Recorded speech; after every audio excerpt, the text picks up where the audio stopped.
Hello, family. Welcome to Wednesday's Words of Wellness. I am Dr. Felicia Vaughn, poet, author of Words of Wellness, poetry to bless the brokenhearted believer, and also poetry to bless the busy and burned out believer. The Words of Wellness poetry book series. And so today I wanted to express words of wellness in relation to praying without ceasing.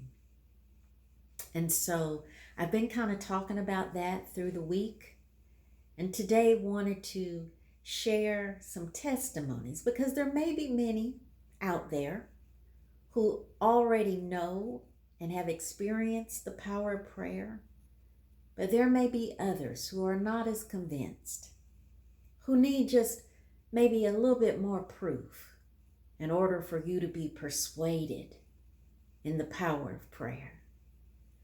And so today, one of the first stories, it was told according to the African oral traditions of passing down our history by telling those stories generation after generation.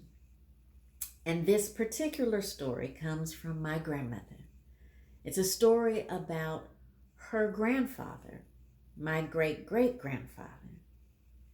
And my grandmother was a woman of prayer. And as I explain the story, I think you'll understand why. When you have a legacy of prayer in your background, whether it be from people who lived before you or whether you're starting that legacy yourself, it's important. It's important to keep it going. And so I want to be a faithful witness today to somebody who needs to understand that to pray without ceasing is not to be underestimated. So the story goes that my grandmother's grandfather was born into slavery.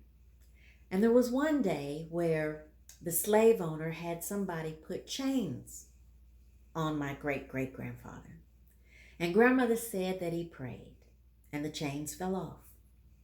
Again, the slave owner had the chains put back on him, and grandmother said that her grandfather prayed, and again, second time, chains fell off. And so the slave owner had the chains placed back on him for a third time. And again, he prayed. And the chains just fell off. I don't know if the slave owner was spooked or not, but the result was that my great-great-grandfather was reunited again with his family. They opted not to sell him off. They opted not to sell him away, to whereby he could be reunited back with his family. And then as my grandmother, I'm sure, was taught to pray by her mother, she also passed that practice down to my mother, who also taught me how to pray. And my parents were both school teachers, so they could not afford the latest and greatest fashions of the 80s. And so I didn't have the Gloria Vanderbilt jeans and the Jordache jeans, although I wanted them, but Mom and Daddy just couldn't afford all of that. And so I must have told Mama how I felt, because you can imagine a teenage girl in junior high school, most of our children just want to fit in. It can feel like a bondage of its own when we feel ostracized or different because of the way we dress. And so Mama took me aside one day and she prayed. We prayed for clothes. Yep, prayed for clothes. And then it had to be a couple weeks later or so, one of the sisters from the church, one of the members of the church came and brought this big old bag of clothes that were her daughter's clothes that she no longer wanted or couldn't wear anymore and was going to give away, but she wanted to see if I wanted something from that bag first. And so she had me go through the bag. I picked out what I wanted. I think I got to keep the whole bag.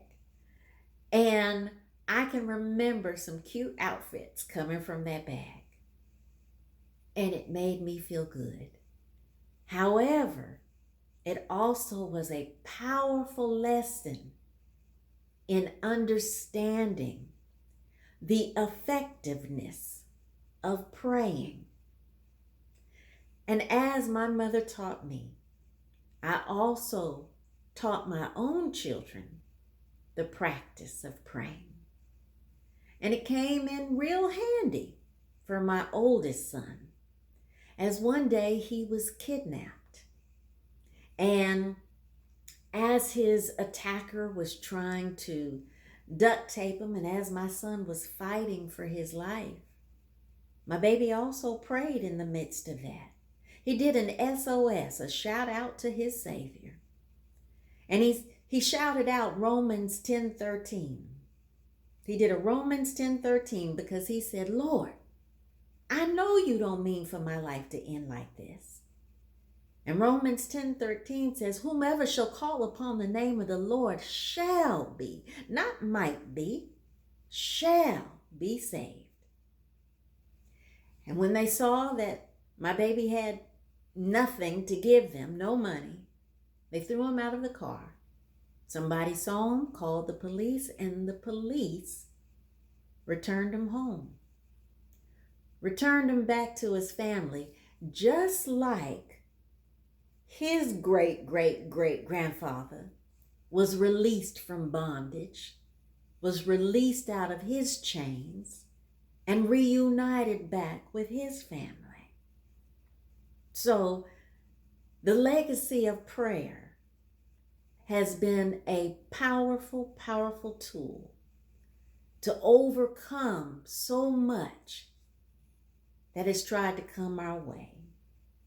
Whether it be bondage of the sort of being in chains, kidnapped, or even the bondage of thinking I don't measure up because I don't have clothes like the other kids. There's levels to this bondage thing, y'all. And so I wanted to encourage somebody today that no matter what the level of your bondage may be, prayer is always the answer. Prayer is always the answer. You can always do an SOS to your Savior because He doesn't measure the level of your bondage. He loves you. And so He will respond according to Papa's will. And so I wanted to be a faithful witness today to encourage somebody who may not really believe in the power of prayer.